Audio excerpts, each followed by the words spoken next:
Speaking of telehealth consultations, I'm curious. I'm very interested in doing a telehealth visit myself. How exactly does the whole process of telehealth consultations work? So I think one of the biggest challenges people face when they have dizziness is that they usually have lack of access to vestibular specialists in their area.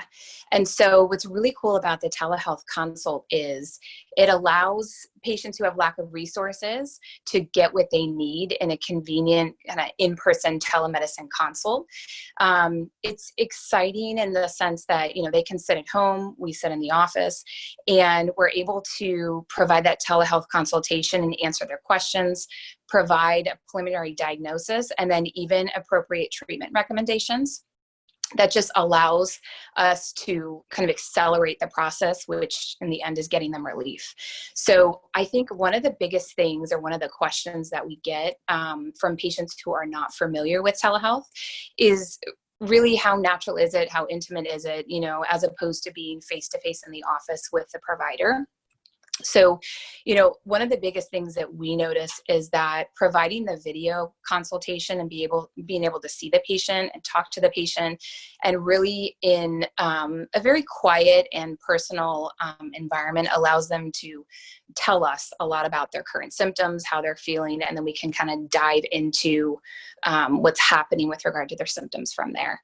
So I'll keep talking about in depth as much as you want me to, because I really think this is exciting. It's a cool part of kind of where medicine is headed, and a really cool piece of the puzzle as far as technology and the application. So let me give you a little bit of details of kind of how it works in our clinic.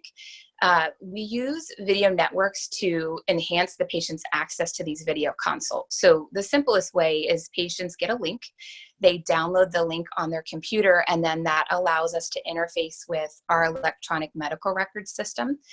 That's important because that software that we utilize is HIPAA compliant, which just means that we're not concerned about any type of data breach or patient information being exposed through certain platforms that aren't secure.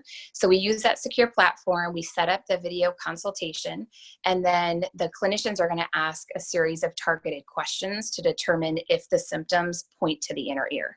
So it's really important because a good history is essential to the diagnosis of a vestibular disorder. Attacks of vertigo and problems with imbalance are the most common presentations of a vestibular disorder. So when we're chatting with patients, we want to make sure that the ear is involved, and we're specifically looking for common vestibular diagnoses, anything from vestibular migraine to benign positional vertigo, Meniere's disease, and even vestibular neuronitis. 70 to almost 80% of the time, with a strong preliminary diagnosis, or getting that strong preliminary diagnosis, comes from just chatting with the patient and getting the actual case history. It's really important that patients feel confident in having that conversation, because that way we're able to really dive into their concerns and then listen to their symptoms being described.